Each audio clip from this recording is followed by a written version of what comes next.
Welcome to PBB Show.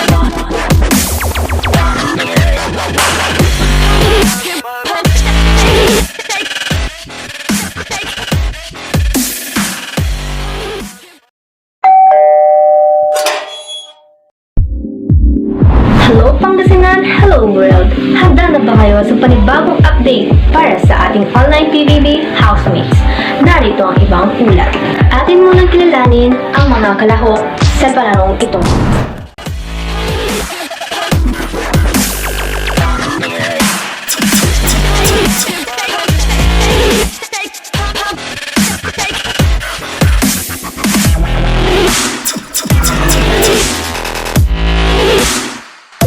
Ako'y nagbabalik.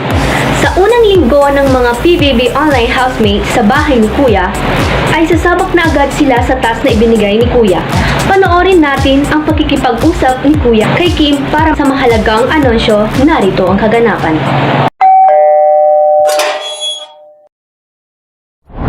Hi Kim, kaya kita tinawag ay para ipaalam sa iyo na ikaw ang napili kong task leader sa inyong weekly task. Opo, Kuya. Gusto kong malaman mo na ang inyong weekly task ay isang reporting and Q&A portion.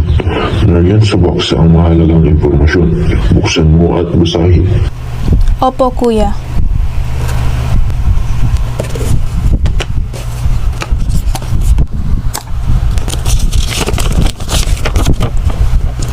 Sa unang linggong task, online housemates, marapat lang na mai-discuss ang the business markets. Sa activity call teams at magkakaroon kayo ng theories quiz bee. Mahahati kayo sa dalawang grupo. Ang unang grupo ay sila, Kano, Kayabyab, Cervantes, Dadakay at Dagang. Ang ikalawang grupo ay sila, Estrada, Fernandez, Ferrer, Garbo at Gabot. Upang mapagtagumpayan nyo ang weekly task, dapat magkaroon kayo ng 5 puntos sa theories quiz bee. Ang unang grupo ang magtatanong sa ikalawang grupo at susunod ang ikalawang grupo na tatanungin ang mga naunang grupo. Ang mananalo ay mananatili sa online bahay ni Kuya at ang matatalo naman ay sila ang automatic na mapapasama sa listahan ng online eviction night. Malinaw ba Kim? Opo Kuya, malinaw po. Sige Kim, inaasahan ko na mapagtagumpayan nyo ang inyong weekly task. Opo Kuya, salamat po. Matapos nga ang anunsyo ni Kuya kay Kim ay di na ito nagdalawang isip upang ipaalam sa mga online housemates ang kanilang weekly task na gagawin. Mga housemates, kinausap ako ni Kuya para sa weekly task natin. Hahatiin tayo sa 2 grupo. Ang gagawin natin ay i-discuss ang the business markets at theories quiz bee. Ito yung groupings. Unang grupo ay ako, Kayabyab, Cervantes, Dadakay at Dagang. Ikalawang grupo, Estrada, Fernandez, Ferrer, Garbo at Gabot. Kailangan maka5 puntos para manalo. Kung sino ang mananalo ay mananatili sa online bahay at ang matatalo ay mapapasama sa listahan ng online eviction night. Klaro ba? Online housemates, handa na ba kayo? Kung ganon, pumasok na kayo sa activity call teams at magsimula na mag-report ang mga unang grupo, ang Group Pink. Good day, I'm Marie Kimberly V. Cano from 3rd year BSBAB. Our topic for today is analyzing business markets. First, we define what is organizational buying. Frederick E. Webster Jr. and Yoram Wynn define organizational buying as the decision-making process by which formal organizations establish the need for purchase products and services and identify, evaluate, and choose among alternative brands and suppliers. Example is supermarkets. They purchase directly from the manufacturer for them to identify on what brands does the consumer prefer. Let us now differentiate business market and consumer market. When you say business market, you acquire goods for you to earn profit. Example is rent. And when you say consumer market, you purchase goods for your own personal use. Example is deodorant. Here are some examples of industry who are part in the business-to-business marketplace. This refers on the capability of the supplier on how they can provide the materials for your project. Example is construction. Fourth is multiple buying influence. This refers to the products who became a trend and popular within a short period of time. Example is the choker. Hi! Hello po! I am Virginia B. Kayabyab, your online housemate sa online bahay ni Kuya. So, our discussions for today is, we will start sa multiple buying influences. More people typically influence business buying decisions. Hindi lang iisa ang kino-consider kasi maraming tao ang nagkakaroon ng decision making. Like, for example, technical experts, senior management, they are inviting you or influencing you to buy a product. So next, multiple sales calls. In the case of capital equipment sales for large projects, it may take many attempts to fund a project, and the sales cycle between quoting a job and delivering the product is often measured in years. Hindi lang isang beses ka mag-a-attempt to buy a product. The next one is derived demand. The demand for business goods and is ultimately derived from the demand for consumer goods. For this reason, the business marketer must closely monitor the buying patterns of ultimate consumers. For example, the derived demand for large televisions. They create a derived demand for home theater products such as speakers, the amplifiers, and the installation services. Our next topic is inelastic demand. The total demand for many business goods and services is inelastic, that is not much affected by price changes. In addition to these theories, elasticity is the responsiveness of demand to the change its price. Pag tumataas yung price, tumataas din ang demand. Sinasabi ng elasticity kasi kung gaano ka laki ang itataas ng demand. Inelastic, kapag 1% ng price ay tumaas and the demand is less than 1%, like bibili at bibili pa rin ang consumer or customers mo sa'yo. And the elastic demand is kahit na tumaas yung presyo mo ng 1 peso is hindi na sila bibili sa'yo. Next theories is fluctuating demand. The demand for business goods and services tends to be more volatile than the demand for consumer goods and services. This, yung demand for business goods ay hindi siya consistent. Example, an increase in mortgage rates can quickly stifle new household products. Business react by decreasing their inventory of materials or putting off buying new machineries. This action explains why the demand for many industrial products tends to fluctuate more than the demand for consumer products. Next is geographically concentrated buyers. By the means of the geographically concentration of producers helps to reduce selling costs. At the same time, business marketers need to monitor regional shifts of certain industries. Dito naman sa geographically concentrated buyers, by the word geographically, sila yung pumipili sa location ng pagbebentahan nila. Next is direct purchasing. Business buyers often buy directly from manufacturers rather than through intermediaries, especially items that are technically complex or expensive, such as mainframes or aircrafts. Usually, direct purchasers, sila yung wala silang intermediaries, like wala silang suppliers or distributors. Kasi they didn't buy product to distributor. They or wholesaler, they direct purchase in the manufacturer. And that's all. Thank you. Sana may natutunan kayo. Bye! Ang task po na binigay sa akin ni Kuya ay i-discuss ko or i-report ko po ang topic na buying situation. So sa buying situation, meron po tayong tinatawag na 3 klaseng buying situations in marketing. Una po ay straight rebuy, pangalawa ay modified rebuy, at pangatlo ay new task. Let's start with straight rebuy. The purchasing department records items like office supplies and bulk chemicals on a routine basis. So, ang pagbili dito or pag-order ay routinary. For example, sa isang company, mag-order na sila ng kanilang office supplies sa supplier. And itong supplier naman ay alam na agad nilang kanilang i-deliver kung anong klaseng mga product at ilang peraso. Dahil nga routinary siya, meron silang automatic reordering system na tinatawag to save time. And the supplier must maintain product and service quality para itong mga out-suppliers na ito not to attempt to offer something new and or exploit dissatisfaction with the current supplier. So next is modified levi. The buyer ng modified levi wants to change product specifications, prices, delivery equipments, and other terms. So ang pagbili o pag-order dito ay pwede mong babago or mapalitan yung specifications ng products and prices. For example, meron kang furniture business, tas nag-order ka ng narrow woods para sa iyong materials. Ngayon, order ka ulit pero ang in-order mo na ay mahogany woods for a cheaper price. Diba nagbago yung specification ng products and pati na rin yung price. And yung current supplier mo ay pwedeng kabahanda sa changes na ginawa mo. Samantalang yung mga out-suppliers ay pwede nila itong gamiting opportunity para mag-offer sa'yo ng kanilang product.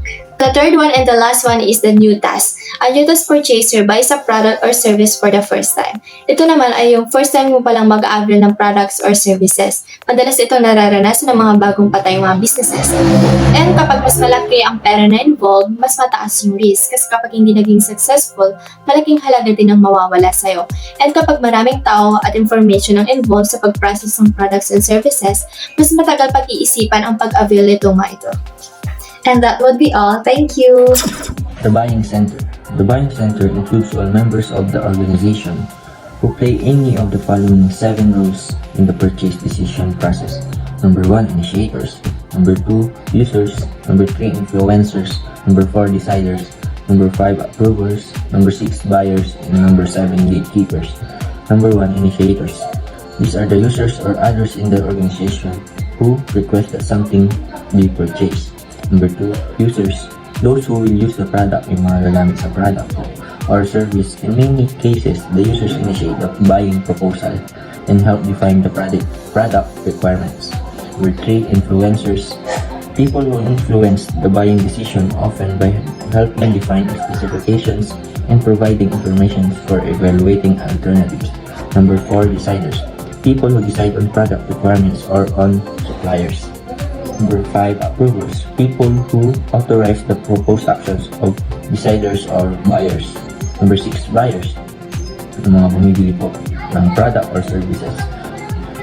Buyers are people who have formal authority to select the supplier and arrange the purchase terms.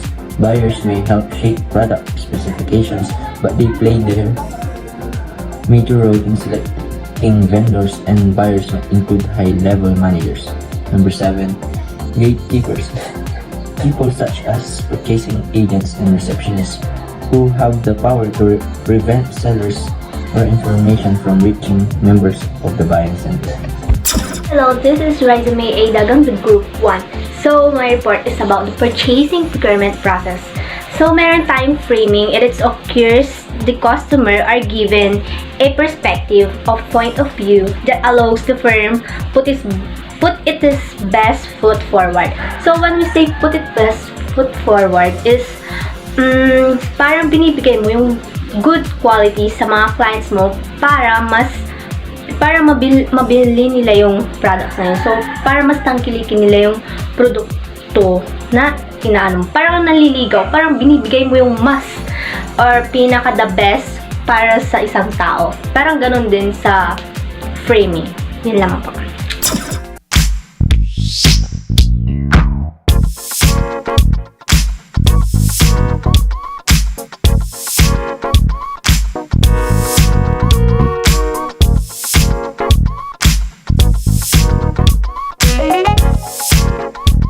Ako'y nagbabalik upang i-anunsyo na ang susunod na grupo na ang magre-report.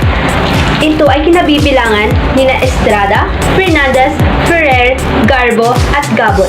Ito ang Red Team.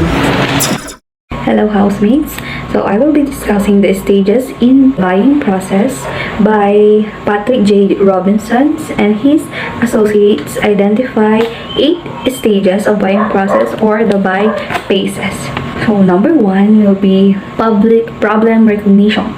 So the buying process begins when someone in the company recognizes a problem or need that can be met by acquiring a good or service. The recognition can be triggered by internal or external stimuli. So, internal stimulus, ito yung mga pagde-develop, nakaka-develop yung buyer ng mga new ideas or new product or new parts kapag yung machine nila is nagbo-breakdown.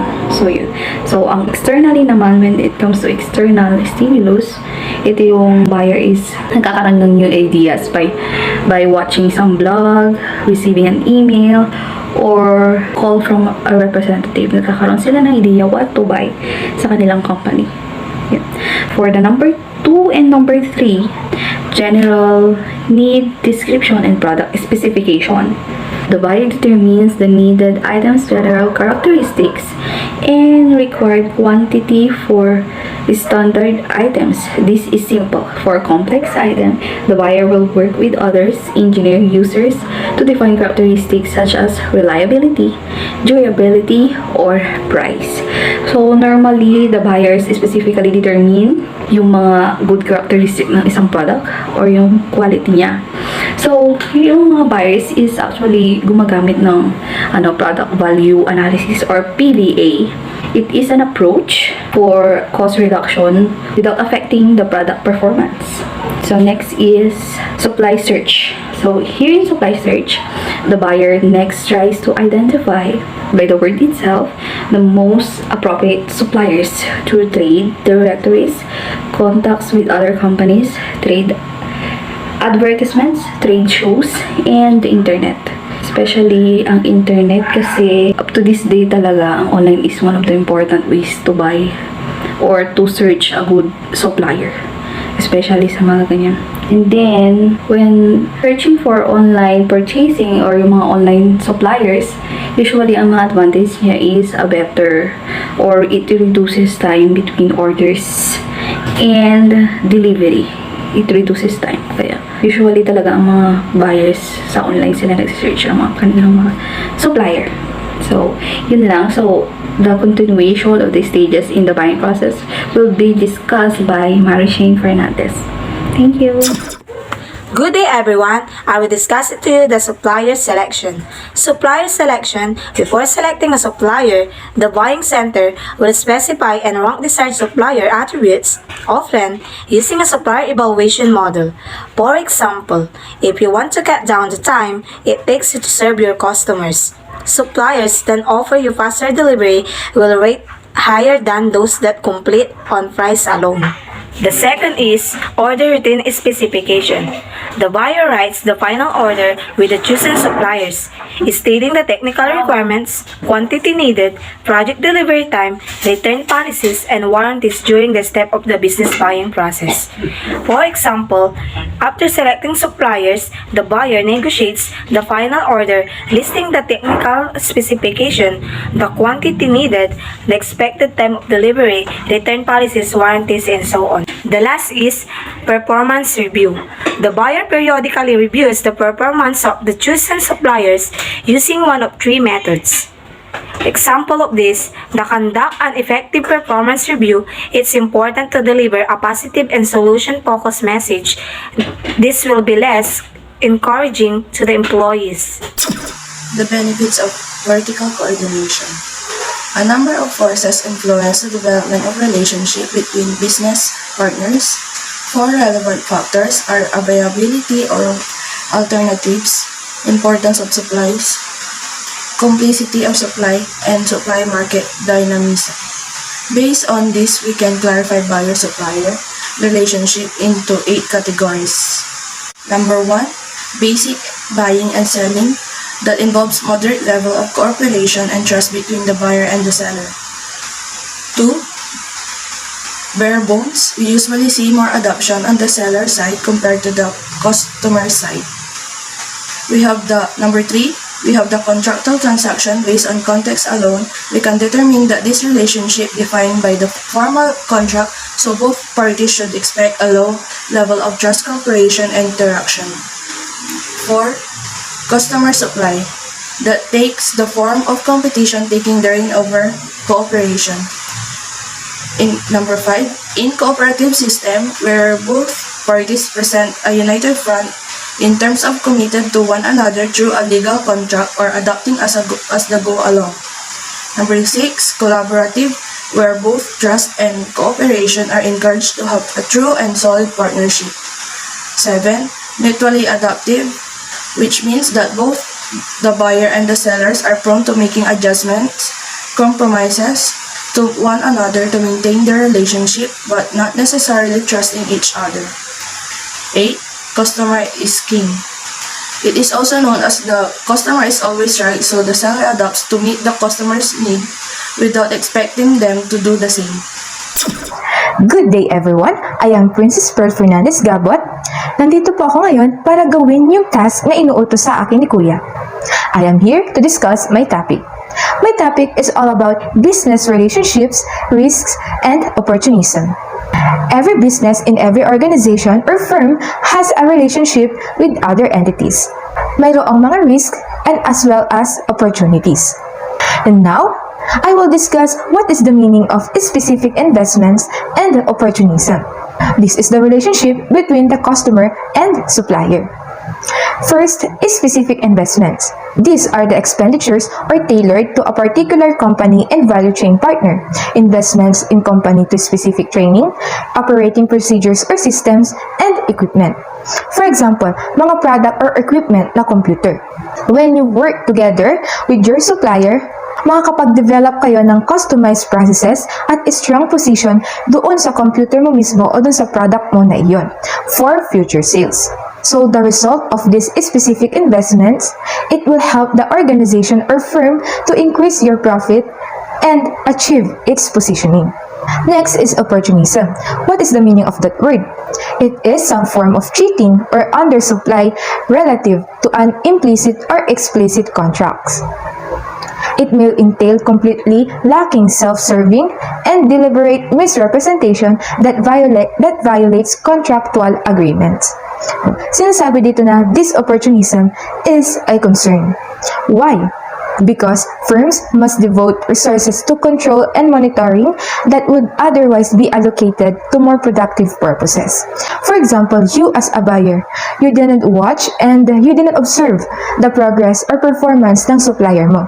May times na si supplier ay hindi niya may i-deliver yung expected value na iyon sa'yo. Kaya sabi dito na opportunism is some form of cheating. So, kailangan talaga ng monitoring sa performance ng supplier mo para maging productive and ma-deliver yung expected value na iyon sa'yo sa contractual agreements ninyo. So, that is the difference between specific investments and opportunism. That's all and thank you. Hello po, ako po si Arlene mula sa Team Red. Binigyan po kami ni Kuya ng task at ito ay reporting.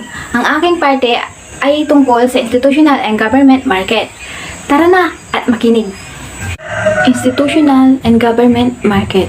The institutional market consists of schools, hospitals, nursing homes, prisons, and other institutions that must provide goods and services to the people in their care. For example, hospitals, they provide care and quality foods para sa mga patients na binibili ng hospital purchasing agent sa mga institutional foods vendors sa mababang halaga dahil ito ay parte ng kanilang total service package. Another example is yung Aramark. Ang Aramark ay nagpo-provide din ng mga food services sa mga stadiums, schools, arenetas, or sa mga campuses. A government market is a market where the main buyers are federal, state, and local governments. They purchase goods and services from private businesses or vendors. For example, ang government market ay bumibili ng parehong uri ng mga products or serbisyo gaya din ng mga private sectors o ng exotic products tulad ng aircraft carrier, fighter jet, tank, spy satellites, and nuclear weapon. In government market, ito ay institusyon na pinupunduhan para makabili at makatulong para sa proyekto ng government. Ang mga government organization tulad ng institutional and government market ay nangangailangan pa rin ng mga important papers mula sa mga vendors para paboran sa mga open biddings dahil maliit lang ang budget para sa kanila.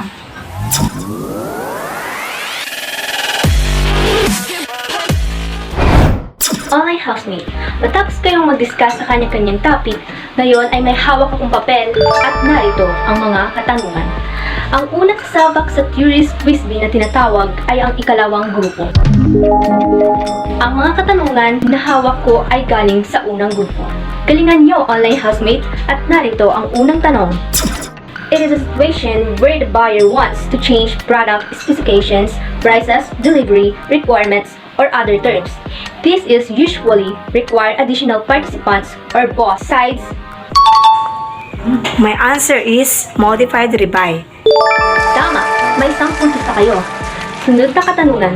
Occurs when customers are given a perspective or point of view that allows the firm to put its best foot forward. Derived product. Are you sure with your answer? You're wrong. The correct answer is framing. So when we say framing, it occurs when customers are given.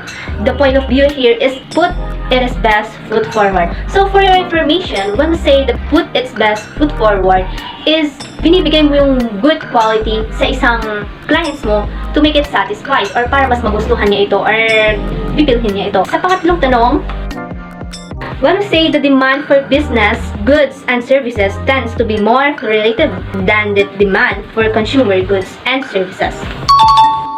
Fluctuating demand? Tama, may 2 puntos na kayo. So, dako naman tayo sa pang-apat na katanungan. It consists of all organizations that acquire goods and services and its production of other products and services that is sold, rented, or supplied to others. Business market. That's correct. May 3 puntos na sa inyong grupo. Dako naman tayo sa pang-5 questions. It includes all members of organizations who play any of the following 7 rules in the purchase decision process. Buying center. That's correct. Nakakuha ng 4 na puntos ang kalawang grupo. Sunod naman, nasasabak ang unang grupo. Narito ang mga katanungan para sa unang grupo. These are a simple routine exchanges with moderate levels of operation and information exchange. Basic buying and selling. That's correct. Unang puntos para sa unang grupo.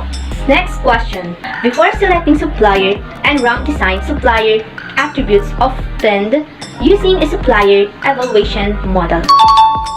My answer is supplier selection. Tama, 2 puntos para sa unang grupo. Narito naman ang kasusunod na katanungan. It consists of schools, hospitals, nursing, prisons, and other institutions that must provide goods and services to people in their care. My answer is institutional market. That's correct. 3 puntos para sa unang grupo. Narito ang 3 katanungan. Divide the term means the need, item, general, characteristic, and required quantity. My answer is product specification. Tama, nakakuha na ng 4 na puntos ang unang grupo. Ito na ang huling katanungan. So, these are expenditures tailored to a particular company and value chain partner investments in specific training, operating procedures, or systems. Specific investment. That's correct. Ang galing! Para sa ating unang grupo, nakakuha sila ng 5 puntos sa larong ito. We will congratulate to the winning, the pink team, and huwag tayong aalis. Stay tuned para sa ating player at tutukan kung anong pa nga ba ang mga task na kanilang gagawin sa mga susunod na araw. Ito lamang po, sabay-bay lang po kayo sa PBB or ang Pangasinan Business Bonanza.